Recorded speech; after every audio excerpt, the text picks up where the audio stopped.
Wow, Week 15 in women's sports was a lot.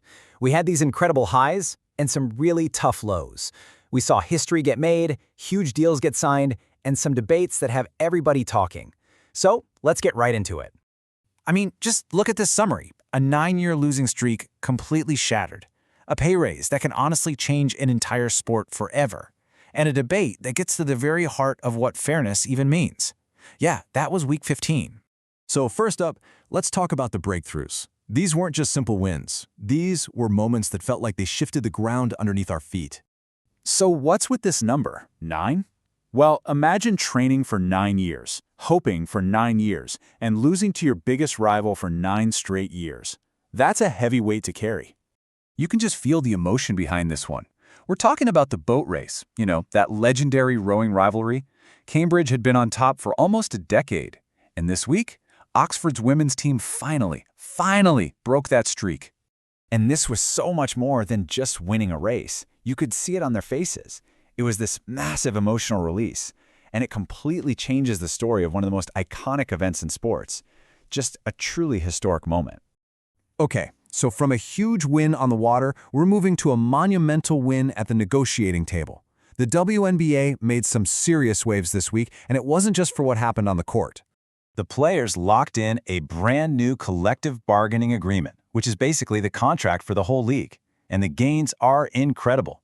We're talking higher salaries, a first-ever revenue-sharing deal where players get a piece of the pie, and way better benefits. This is a massive, massive step forward financially.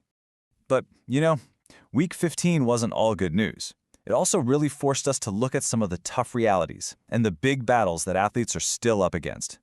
Because for every amazing highlight, there are these other stories happening in the background, and they're the ones that really need our attention.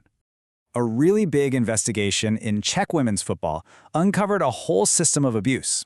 It's just this gut-wrenching reminder that this stuff isn't isolated.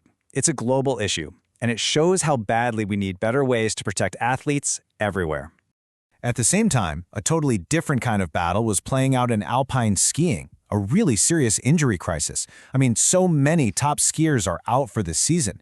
It's not just messing with the competition, it's making everyone ask some hard questions about how much is too much for these athletes. Okay, so let's zoom out for a second.